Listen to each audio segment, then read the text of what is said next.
Hey, welcome back to another video log. Today is June 1st. It is Tuesday, and today we are going to get our Pfizer COVID vaccines, and yes, I'm a little bit nervous. But this is not a video log about my life in general. This is a video log about my writing. So, as I mentioned before, my vendor market craft sale thing was canceled. However, I've officially been accepted for 4 author tables throughout June and July. I have 2 this month and 2 next month. And guess when the first one is? This Sunday. So like 5 or 6 days from now, I have to be 100% ready to do a vendor table. And I don't have a tablecloth. I have to set up all of my signs. Yes, I finished packaging all of my booklets. I have 160 booklets to sell. And I also have bookmarks that I designed and printed off. I just have to get them all cut down to size. I have bins. I have to get my table, like my actual fold-out table ready. It's an outdoor market. Yeah, I've got a lot of planning to do. So I have a very short, limited period of time to do all of this in. But that is okay because I've been planning for this for so long that I feel like I'm confident and ready. Now, I also have to get a float, so I'm going to have to go to the bank and take out some money. Most of what I'm selling, actually all of it, is in 5s, so I just have to get some $5 bills to get for change. I don't have to worry about actually getting some coins and things. Yes, so this is great.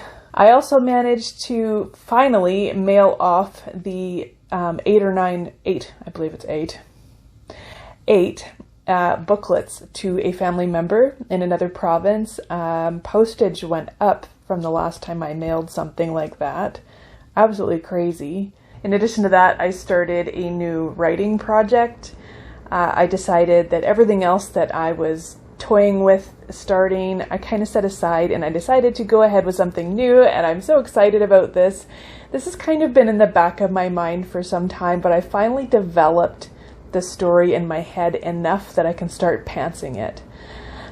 A little bit about it, I don't have a name exactly for it yet. So it's basically in the future where we have robotics as a big part of our daily lives. Now, we're not quite at the point where, in iRobot, where they have robots in their homes, big, tall, upright robots doing stuff for them. We're at the entrance to that stage in life where we've already got like the little vacuum bots and stuff, kind of like we have now, but more advanced. We have more automated, technology like the dishwashers, the stoves, all that kind of stuff, more advanced microwaves, whatever else. We have other little robots doing things for big companies.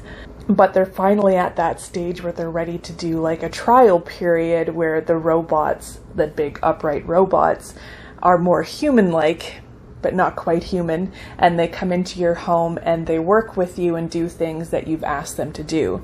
So this is a trial program, and there's a girl named Elizabeth who applies to do this trial program, which is for a short period of time, and bring a robot into her home and see if it does what she needs it to do. Things like helping her with her health and helping her with her, her daily routine, like her cleaning and her cooking and, protecting her, kind of an all-in-one robot.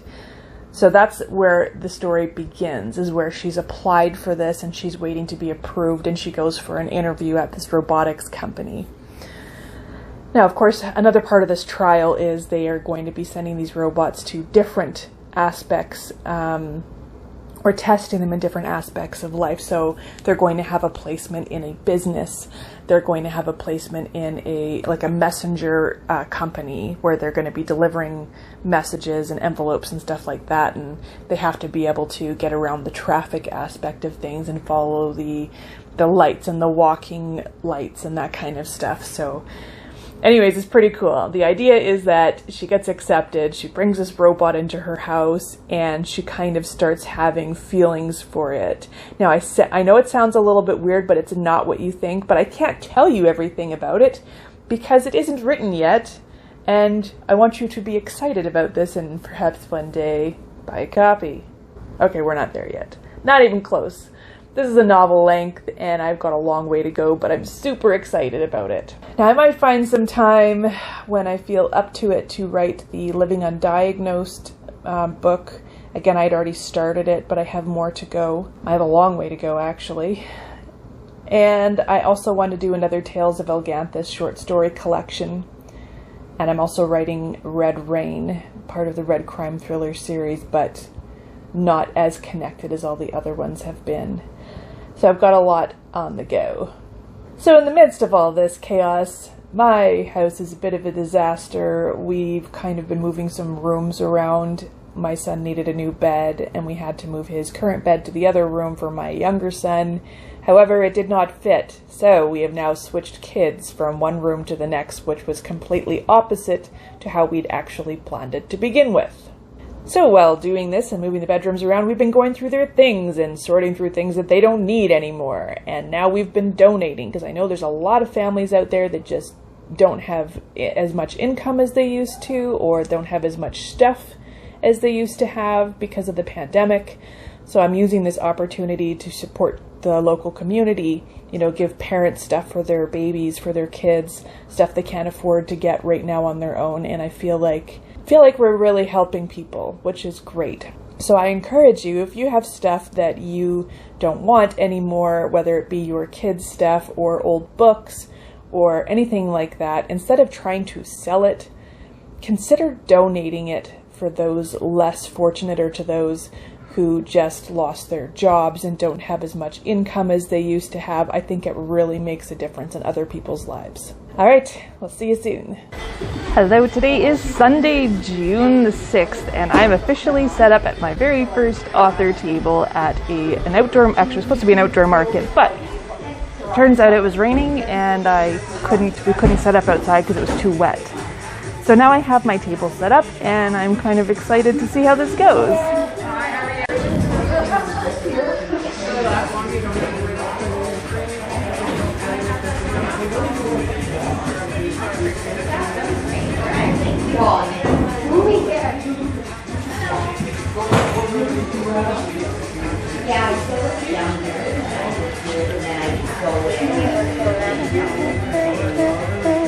Okay, so it's super loud in here, but basically I've been here for, well, it's been open for about 2.5 hours, and I have made 3 sales, but those 3 sales have been the complete crime thriller collection, so all 5 booklets, which is pretty exciting.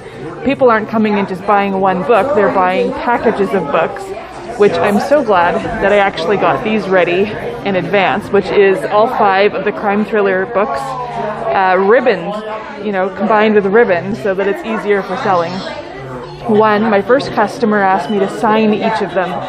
Now this is something that I thought about before and I totally forgot about planning, is I don't have an official author signature yet.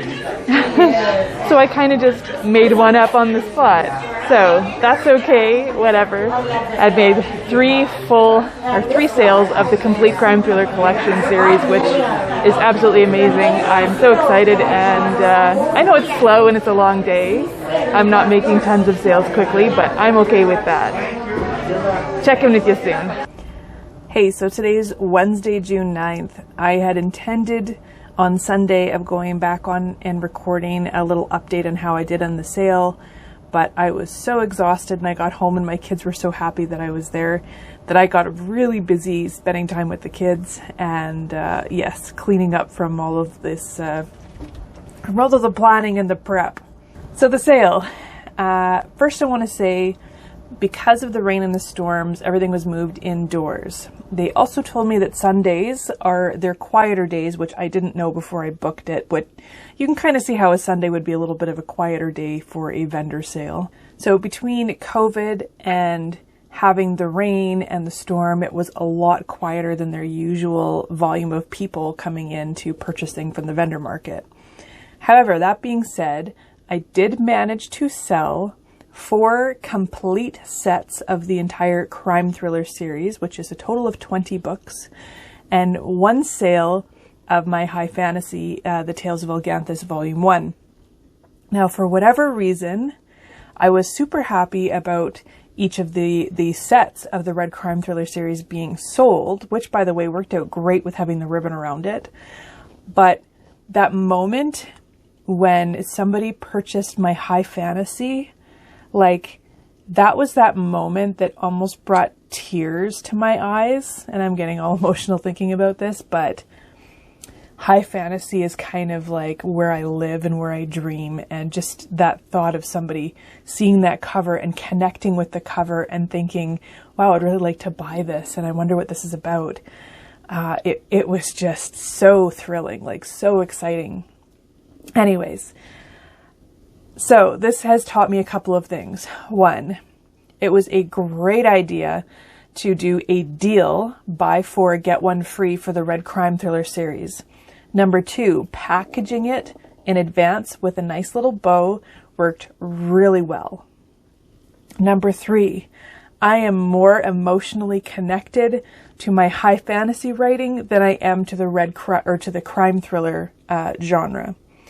Now, that being said, more people are interested in the crime thriller genre locally than what they are in the high fantasy. Now, I don't know if this is going to be the same for every vendor sale. I have another one on, let's see, June 27th, and then I have 2 more dates in July. So if it kind of keeps up with this same feel in terms of what genres sell, then at least I'll have a better idea and understanding as to the fact that, well, crime thrillers sell better locally. I don't know if it's going to be the same for every sale. So to wrap up, 21 booklets sold on my very first sale. I sold them for $5 each, or $5 for $20, just for the Red Crime Thriller series. So my total income was about $85, and the table itself was $30. So if I don't take out the costs of the printing costs for each individual booklet, then technically my income was about $55 after you take out the cost of the vendor table. So overall, there's $85 from the vendor sale. There was 2 orders of $35 in person before the vendor table. So that's $70 plus $85. So I have sold $155 worth of these little individual booklets. And that is pretty good. So let's take a look at this. Okay, so that's a total of 46 booklets sold. So my cost per book, doing it at home, I estimated it at around $2. This is just an estimate. So my costs were $92. So my total profit was $63. But if you take out the cost of the vendor table, it was $30. That leaves me $33 profit overall. Now, this might not look or sound like a lot, but considering it's 46 booklets that were handmade and sold in person and not doing any kind of major marketing or anything, I would say $63 profit or $33 profit is pretty decent for a first run. Now, the next 3 runs, I'm going to hopefully have more sales because they are supposed to be outdoors, and it might bring a bigger crowd because there's less concern being outdoors with the COVID spread. Now, in addition to that, the woman that runs this event, she came and sat with me for a moment and we discussed how things went and how things are going, and she invited me to a literary event. Apparently sometime in July or August, they have this big literary event where they specifically sell books from a tent outdoors. So she said this could be right up your alley. So I thought, hey, okay, let me know when it is, and if I can make it, then I'll come. She also mentioned that there is a chance that if they ever do come to the vendor market and see me there with my books, they have been known to buy out their entire stock and sell it at these literary events. So there is a possibility they might just buy all my books and sell it there. So if this all goes well between the next 3 vendor markets and the literary event, I might need to look at doing professional print runs because it's too much time and effort and energy to package that many booklets. I mean, it took me a couple of months to get 160 booklets ready, in addition to working full-time, having kids, having a house, having a husband, having a schedule, and a podcast and YouTube videos and all of that. It's just too much time. Now, I know that doing a professional print run is going to be, number one, it's going to be a learning experience. I'm going to have to learn how to fix these page number issues that I'd had in Word before I send the files. 2, it's going to be a bigger expense up front, just getting the actual printing costs out there. Number 3, the profit margin is going to go down a little bit, not a huge amount, but a little bit. And number 4, I'm going to have to be able to store hundreds of books. Do I want to do this all the time? I don't think that's what my goal is. My goal is to spend more time writing and to get a novel ready and then get a professional print run done of an actual novel. My intention with doing these booklets was just to sell something physically printed and to test it out to see if I could get some more local readership. I'd never intended to actually get professional print runs done of these short stories because, number one, it's not my absolute best writing. Yes, I did what I needed to do to get it to the best possible quality that I could, you know, including hiring professional editor and going through the peer editing process and doing all of the official registration with a Library and Archives Canada. Like, I did everything to the book, by the book. I did everything by the book, but I would rather spend the cost, the time, and the effort on something that I feel is to my current skill level and my absolute best possible work. So that being said, this was a trial. I am still going to continue on for the rest of this summer, and then I'm going to need to make a decision. If I want to keep doing these shows and these vendor markets, that's great, but I have to keep it small so that it's not too much time and effort away from actually finishing a novel to the best that I can. I don't know if any of this makes sense to you, but yes, so that is my plan. Now, what's going on now? Let's see. All right. I am behind on video creation. I have absolutely 0 videos recorded or edited or ready for release for either of my YouTube channels. Nerdalific, I haven't released a video in a couple of weeks because I've been so busy trying to get ready for the market, and also I had my son, one of my kids, homeschooling for 2 weeks. But he's finally back to school now. Raise the roof. And now I can get back to focusing on, you know, I can work without being distracted, like my actual job. I can focus on my work. I can go to the meetings without having to worry about what my kid is doing for his schoolwork.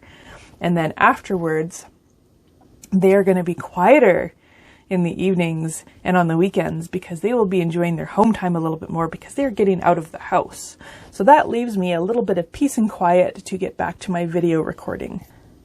So the Winning Writers company or website had asked me to film a video talking about their contest, and in return they would share, you know, a couple of tweets for me on Twitter, and they would put my ad in a newsletter that they send monthly to advertise myself as a writer, author, YouTube channel, podcast, whatever I wanted. So they did the first tweet on Monday afternoon, and since then I've gotten about 4 or 5 more subscribers. So I think it's helping, you know, advertise my YouTube channel a little bit. So the next tweet is coming out today, I think, and it is going to be more directed towards my podcast, so I can get some listeners on my podcast, because it's still fairly new and I don't have like a bunch of subscribers to the podcast. Not many people are downloading it, so I want to advertise that a little bit more. And then the newsletter ad is coming out on June 15th, which is great, and I think that they were happy with what I did for my video, and they enjoyed working with me enough to say, hey, next year I'm going to reach out again. So that's exciting. I'm building a relationship with them, and I think that's absolutely wonderful. Aside from that, I've still been working on this other side story that I haven't really shared much about. So I'm looking forward to continuing. I'm looking forward to making time to work on my story and work on my writing and get some videos out there. And yes, I have a lot of work to do. Gotta go. Today's Wednesday, June 16th. There isn't as much going on this week as there normally is, other than obviously work and kids and family life, and I've also not been feeling my greatest, and I have this nasty headache today. It's been really challenging to get my work done for my job, but onward I truck. So my new story is over 4,000 words so far. I've gotten through about 2 chapters and I need to start the next new chapter. I'm really enjoying writing this one because it's different than anything else I've ever written, and it's something I've thought about for a long time. I also just recorded an AuthorTube video tag. It's not something that I normally do. I have done 1 or 2 before, but it's about chronic illness and disability as a writer. So I kind of connected with it, and I just finished recording it and I'm getting it uploaded. Otherwise, my next vendor market is June 27th. Now, because I sold 21 books out of 160, I don't know that I need to print off more, but I'm kind of on the fence because most of them that sold are the Red Crime Thriller series. And so basically each book I had 20 copies and I've sold 4 of each. So I still have 16 full sets of the entire series ready. So I don't really think that I need to print off more, but it might be a little bit busier considering the fact it's getting closer to summer and it's going to be outside this time, providing there's no storm again. So if I have time, I might print off another 1 or 2 sets of each just to be on the safe side. My gut is kind of telling me that I won't sell that much, but it's better to be safe and have more than what you actually think you might need. If that makes any sense. It makes sense up here, it might not make sense to you. I've also just gotten a copy of one of my friend's novels, which I'm going to read for her and do some editing. I'm actually kind of enjoying this editing thing. Now, I don't know if it's something that I could ever do as a side career because I want to focus more on the writing aspect of things, and I'm already really busy with my schedule. Sorry, I'm a little bit short of breath. But it's something I'm going to keep in the back of my mind as a backup plan in case something doesn't work out. But I think I'm not doing a terrible job considering I don't have any official technical training as an editor. But I have been writing for a long time and I've seen other things get picked up. And sometimes when it's not your story, you can pick up things that you don't normally pick up in your own writing, you know, maybe.